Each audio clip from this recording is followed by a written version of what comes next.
Hello बच्चों, नमस्कार सभी को। आज बच्चों हम लोग बात करेंगे इंडक्टर सर्किट पर, प्योर इंडक्टिव सर्किट पर। और पहले भी इससे पिछले वीडियो में हम लोगों ने क्या किया था, उसमें फेज रिलेशन, वोल्टेज करंट का फेज रिलेशन हम लोगों ने फाइंड आउट किया था।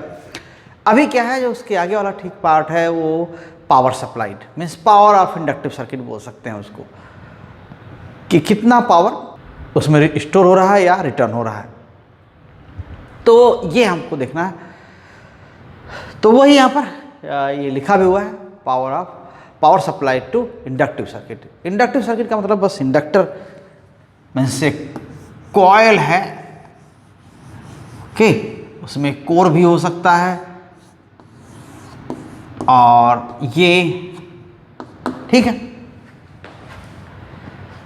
सो ये वोल्टेज सोर्स है, जनरली हम इसको लिख देते हैं कि हाँ ये Vm साइन ओमेगा टी इस तरह का साइनसॉइडल वोल्टेज देता है या प्रोड्यूस करता है, और फिर इसमें वही करंट चलती है। तो वही वोल्ट यहाँ लगा होता है और उसके अकॉर्डिंग करंट चलती है। और आपको बताया था कि वह करंट, इंडक्टिव सर्किट में जो करंट है वह फेज में 90 डिग्री लैगिंग होती है, यानी पीछे होती है। किससे? वोल्टेज से। Okay, means voltage is ahead of current flowing in the circuit, pure inductive circuit. कितना? π/2। π/2 मीन्स 90 डिग्री। ओके, और 90 डिग्री क्या है? 360 डिग्री का पूरा 1 साइकिल होता है। तो 90 डिग्री क्या है? 1/4 साइकिल है। तो 1/4 साइकिल के इक्वल जो वेरिएशन है उसी का डिफरेंस होता है, वोल्टेज उतना आगे होता है। तो ये रिलेशन क्या है? आप देखिए, जनरली हम क्या लिखते हैं, suppose applied voltage, suppose AC voltage applied, okay, AC voltage applied to an inductor,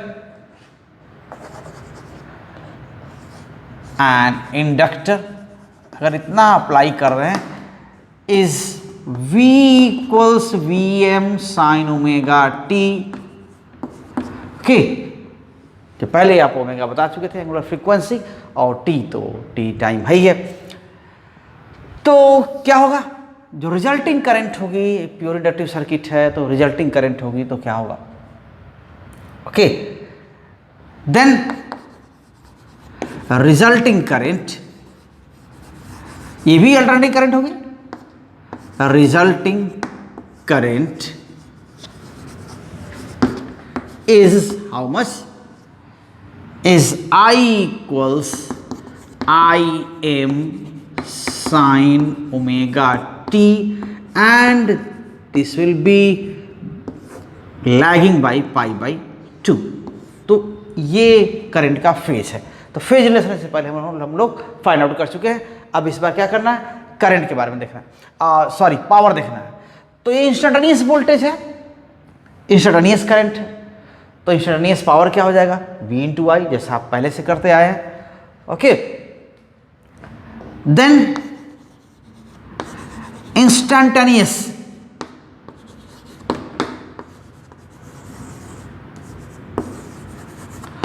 instantaneous power supplied to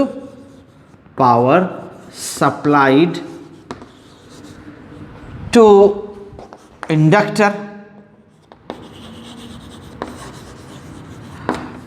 is how much? Is P here, and this is V × I. Okay, so P is V, instantaneous power is, okay, V × I, and V is what? So this is Vm sin omega t multiplied by Im sin omega t plus minus π/2। और ये कितना हो जाएगा? Vm Im, और ये sign omega T minus π/2, अगर इसको बाहर हम नेगेटिव ले लें तो क्या लिख सकते हैं, sign omega T, I am तो लिख ही दिया, फिर क्या हो जाएगा ये minus sine pi by 2 minus omega t, ये लिख सकते हैं ना। ये माइनस हम बाहर ले लें तो pi by 2 minus omega t, तो 90 माइनस ओमेगा टी क्या होता है, कॉस ओमेगा टी, यही होता है।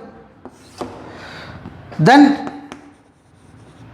P equals instantaneous power, this is Vm sin omega t, and next to it, so this negative will come here and cos omega t. Okay, so sin omega t cos omega t। अब इसको और थोड़ा सा आगे हम बढ़ा सकते हैं, अगर यहाँ पर हम हाफ कर दें Vm Im बाई 2 कर दें तो यहाँ लिख सकते हैं 2 sine omega t cos omega t. Okay, so sine और कॉस दोनों दिख रहे हैं रिलेशन में, उसको हम अकेले साइन में या कोसाइन में लिख सकते हैं। तो देखिए यहाँ क्या हो जाएगा, 2 sine omega t cos omega t means sine 2 omega t, ये रिलेशन बहुत यूज़ किए हुए हैं। तो ये हो जाएगा minus half Vm Im sine 2 omega T.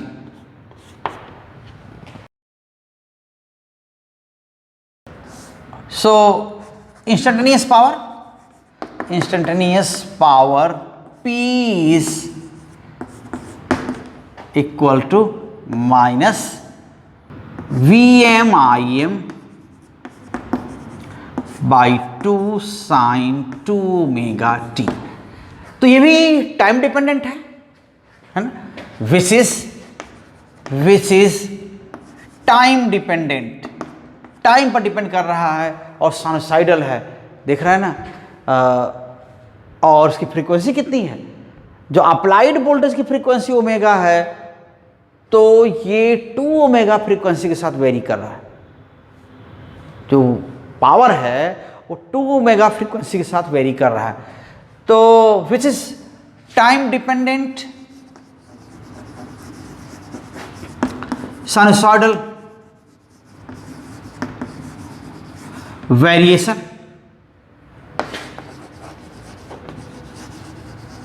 है ना, विद फ्रीक्वेंसी 2 ओमेगा। ओके, तो ये बोल सकते हैं पावर की फ्रीक्वेंसी, करंट की नहीं, करंट की फ्रीक्वेंसी तो वही थी, करंट की फ्रीक्वेंसी तो देखिए ओमेगा ही थी, ये ओमेगा ही है। यहाँ पर टी का जो मल्टीप्लायर है वो एक्चुअली क्या है, फ्रीक्वेंसी है, तो यहाँ टी का मल्टीप्लायर ओमेगा ही है। तो वोल्टेज और करंट की दोनों की फ्रीक्वेंसी तो सेम है, लेकिन पावर की फ्रीक्वेंसी क्या है, it is twice the frequency of applied voltage. तो ये इसलिए ये 2 ओमेगा। तो और साइनसाइडल है, ये साइनसाइडल भी है, साइन फंक्शन भी है। ओके,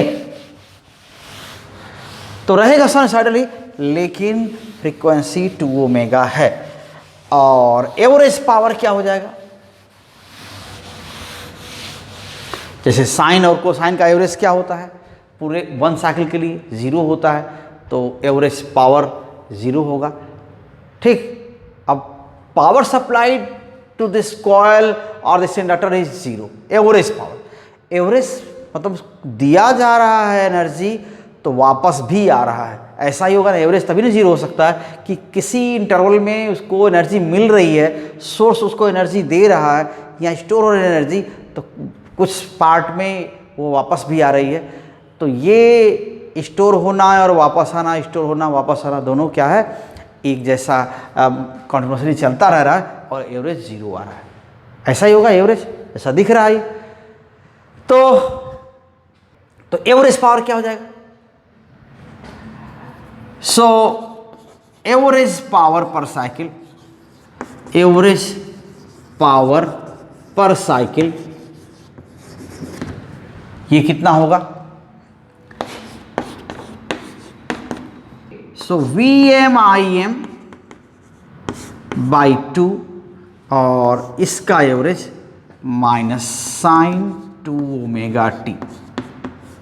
ओके, तो साइन 2 ओमेगा टी हो, चाहे साइन ओमेगा टी हो, चाहे साइन 4 ओमेगा टी हो, 5 ओमेगा टी हो, 6 ओमेगा टी हो, कुछ भी हो, अगर साइन पर सिंगल पावर है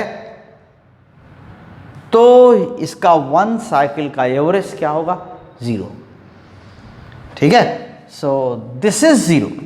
सो V M I M by 2 into 0, so this is 0। जो इंस्टेंटेनियस वैल्यू है यहाँ पर, ये जो वैल्यू है, इसको अगर सेम एक्सेस पर अगर आप प्लॉट करिए तो इनके कंपैरिजन को हमको कंपेयर कर सकते हैं, और वो कंपैरिजन यहाँ पर क्या होगा? तो ये है एक्सेस। यहाँ पर हम वैल्यूज लिख रहे हैं, करंट, वोल्टेज जो भी होगा, तो हम साइनसॉइडल वोल्टेज यहाँ पर लिखे हुए हैं। पहले लिखा हुआ था ना V equals V M sine omega t, ऐसा लिखा हुआ था। तो उसके रिस्पेक्ट में अगर ड्रॉ करें, ये एज्यूम कर रहे हैं कि यहाँ पर ये 1/2 साइकिल, 1 साइकिल का ये टाइम है।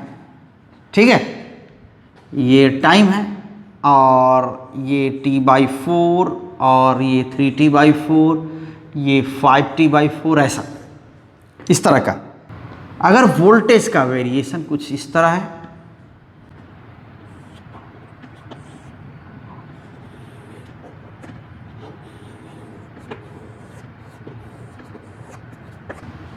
ऐसे हमने 1.5 साइकिल बना लिया, half cycle, half cycle, half cycle, तो 3 हाफ साइकिल्स हैं, तो 1.5 साइकिल ये हो गया। अब इसमें जो करंट, ये तो वोल्टेज का है, ये जो प्लॉट है ये क्या है? V equals V M sine omega t, इसका था। ठीक है, करंट क्या हो जाएगा? इससे थोड़ा पीछे होगा। ये करंट जब प्लॉट करेंगे तो ये पीछे है, और ये करंट कैसा हो सकता है? इस तरह का। ओके, तो आप ये पीक, कोई हम इसे कंपेयर नहीं कर रहे हैं, पीक आप छोटा बड़ा कुछ भी बना सकते हैं। वोल्टेज वाले पीक से ऊंचा बना सकते हैं, नीचे बना सकते हैं, वो दोनों अलग अलग यूनिट है। एक वोल्ट में, एक एम्पियर में है, तो कोई कंपेयर तो करना है नहीं कि ज़्यादा या कम है। अब यहाँ पर जो आपको मिल रहा है, देखिए, ये इस पार्ट में जहाँ पर वोल्टेज क्या है, ये जो पॉइंट है T इक्वल्स T/2, यहाँ पर क्या है? T इक्वल्स T है। यहाँ पर जो होगा वो क्या होगा? T इक्वल्स T/4 होगा, ऐसे ही। तो यहाँ जो देखेंगे आप, 0 से T/4 के बीच में या टाइम एक्सिस है, टाइम के साथ वेरिएशन है। तो यहाँ जो दिख रहा है वो दिख रहा है कि यहाँ से यहाँ वोल्टेज पॉजिटिव है और करंट नेगेटिव है। ठीक, साइनसॉइडल वेरिएशन तो वही है। तो कह रहे हैं कि ये फ्रीक्वेंसी जितने टाइम में, ये T इक्वल T है ना, वोल्टेज का टाइम इंटरवल है, इस टाइम में एक राउंड वोल्टेज कंप्लीट होता है, उसका 1 साइकिल कंप्लीट होता है, तो फ्रीक्वेंसी का 2 साइकिल कंप्लीट होता है। इसके हाफ साइकिल में पावर का 1 साइकिल कंप्लीट हो जाएगा। तो वोल्टेज के 1 साइकिल में पावर का 2 साइकिल कंप्लीट हुआ, वोल्टेज के हाफ साइकिल में पावर का 1 साइकिल कंप्लीट हुआ। इस यहाँ से यहाँ 0 से T/4 के बीच एक पॉजिटिव है, एक नेगेटिव है, तो यहाँ पावर क्या होगा? नेगेटिव होगा, इसलिए यहाँ पर आ भी रहा था।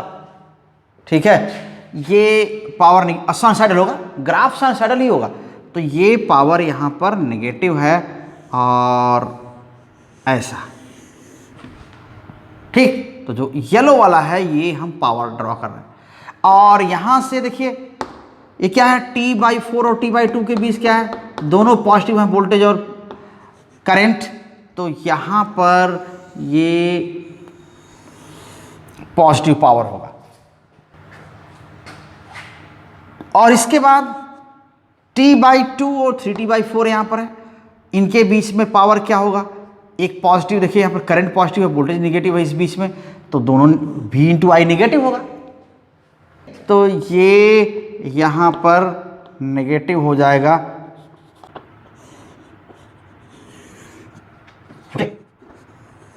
फिर ऐसे, तो ये ही ऐसे रिपीट होगा।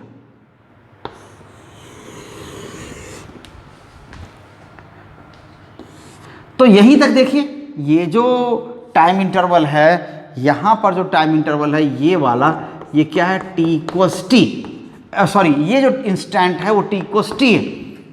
तो यहाँ पर इतना टाइम हो चुका है, तो क्या ये रिप्रेजेंट कर रहा है? पावर पॉजिटिव और पावर नेगेटिव होने का मीनिंग क्या है कि अगर सोर्स अपनी एनर्जी दे रहा है, किसको दे रहा है, इंडक्टर को, तो पावर क्या है सोर्स के रिस्पेक्ट में, पॉजिटिव है।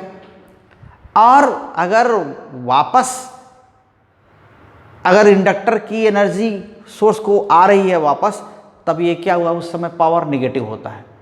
तो ये नेगेटिव पावर, तो यहाँ क्या क्या हो रहा है देखिए, ये हर बार ऐसा होगा कि स्टोर्ड पावर, इंडक्टर में जो स्टोर्ड पावर है कितनी होती है, इसको आप देखे होंगे, ठीक है, मैग्नेटिक पोटेंशियल एनर्जी के फॉर्म में, ठीक है ना, मैग्नेटिक पोटेंशियल एनर्जी के फॉर्म में ये एनर्जी स्टोर होती है, और ये है हाफ Li²। तो जब भी इंडक्टर में करंट बढ़ेगा तो वहाँ एनर्जी स्टोर होगी। जब करंट कम होगी, चाहे करंट इधर से हो या इधर से हो, करंट पॉजिटिव हो चाहे करंट नेगेटिव हो, जब करंट की वैल्यू इंक्रीज हो रही होगी तो ये एनर्जी अपने अंदर ले रहा होगा। तो दे कौन रहा है, सोर्स। तो सोर्स के लिए पावर पॉजिटिव हो जाएगी। तो जहां जहां पावर पॉजिटिव है वहां पर देखिए यही हो रहा होगा। इस ग्राफ को देखिए, जहां जहां पावर पॉजिटिव है मतलब करंट की वैल्यू इंक्रीज हो रही है, चाहे वो करंट नेगेटिव डायरेक्शन में इंक्रीज हो रही है या पॉजिटिव डायरेक्शन में इंक्रीज हो रही है। मीन्स इधर की करंट है और बढ़ रही है, चाहे इधर की करंट है और बढ़ रही है, स्ट्रांग हो रही है। तो करंट, तो दोनों केस में देखिए यहाँ पर करंट कौन सा है, पर्पल वाला। तो ये करंट यहाँ पर ये जो हमने ड्रॉ किया है I, और ठीक है, so I equals Im sine omega t minus π/2, ये हो गया। तो पावर पॉजिटिव देखिए कहाँ है, यहां पर ये पावर यहां पॉजिटिव है ना, यहां पर। तो यहां पर क्या हो रहा है, देखिए करंट क्या हो रही है, पॉजिटिव डायरेक्शन में इंक्रीज हो रही है, ठीक। और यहां पावर फिर पॉजिटिव है, यहां पावर फिर पॉजिटिव है। तो यहां क्या हो रहा है, करंट इंक्रीज हो रही है। देखिए टाइम के साथ करंट क्या हो रही है, नेगेटिव डायरेक्शन में इंक्रीज हो रही है। जैसे जैसे टाइम में आगे बढ़ रहा है, करंट और बड़ी और बड़ी और बड़ी होती जा रही है नेगेटिव डायरेक्शन में। तो ये नेगेटिव डायरेक्शन में करंट इंक्रीज हो रही है। तो यहां पर क्या हो रहा है, जब भी करंट बढ़ रही है तो जो इंडक्टर है उसमें मैग्नेटिक फील्ड बढ़ रहा है, उसकी पोटेंशियल एनर्जी बढ़ रही है। तो करंट बढ़ने से मैग्नेटिक फील्ड बढ़ता है ना। किसी कॉइल में आप करंट बढ़ाएंगे तो क्या होगा, उसके अंदर का मैग्नेटिक फील्ड बढ़ेगा। तो इसी को बोलते हैं कि इस कॉइल का या इंडक्टर का कोर क्या हो रहा है, मैग्नेटाइज हो रहा है, ठीक। अब करंट डिक्रीज होगी तो क्या होगा, उसके अंदर का मैग्नेटिक फील्ड कम होगा, तो बोलते हैं ये डीमैग्नेटाइज हो रहा है। तो मैग्नेटाइज होना और डीमैग्नेटाइज होना, ये दोनों चीज हो रही है। तो मैग्नेटाइज कब हो रहा है, जब करंट इंक्रीज हो रही है, चाहे इधर वाली करंट इंक्रीज हो रही है चाहे इधर वाली करंट इंक्रीज हो रही है, जब पावर पॉजिटिव है। तो ये पावर पॉजिटिव क्या बता रहा है, मैग्नेटाइज हो रहा है करंट। तो ये यहां पर नेगेटिव पॉजिटिव पावर क्या इंडिकेट कर रहा है, तो इसको हम लोग यहां पर लिख लें। So positive power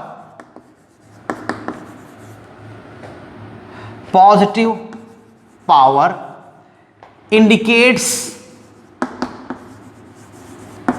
the transfer of energy, the transfer of energy from source, okay, source to inductor, okay, where current increases with time. Current increases with time, okay, किसी डायरेक्शन में, आइदर पॉजिटिव और negative direction, okay, either in positive direction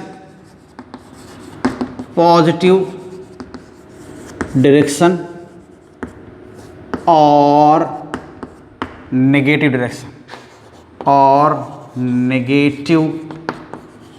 direction, okay, which results increase in stored energy in the form of magnetic potential energy.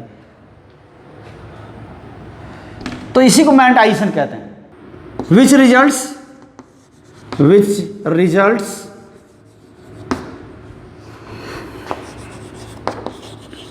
increase in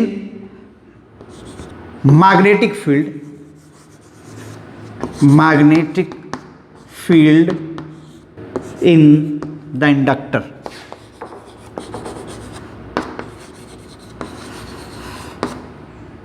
okay, इसका मतलब क्या हुआ कि positive power है तो कोर क्या हो रहा है, इंडक्टर का मैग्नेटाइज हो रहा है. It means positive power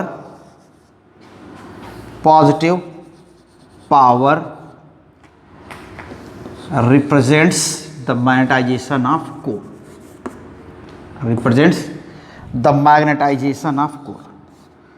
The magnetization of core of inductor, core of the inductor.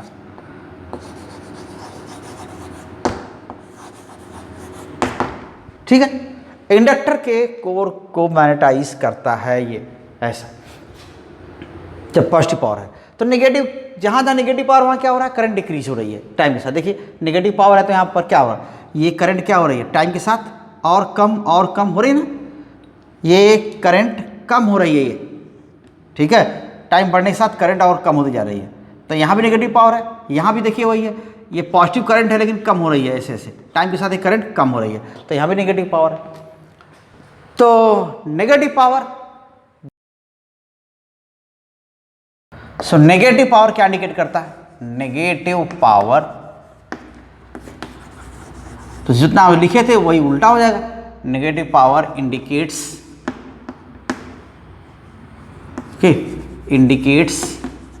Demagnetisation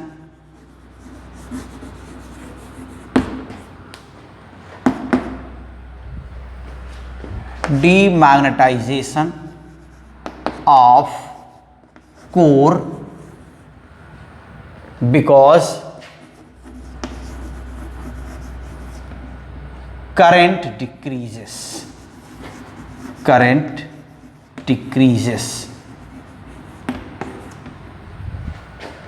okay with time. और एनर्जी क्या होती है, रिटर्न होती है सोर्स को, इंडक्टर से, and energy is returned from inductor to source. Okay, inductor to source, ठीक है ऐसा.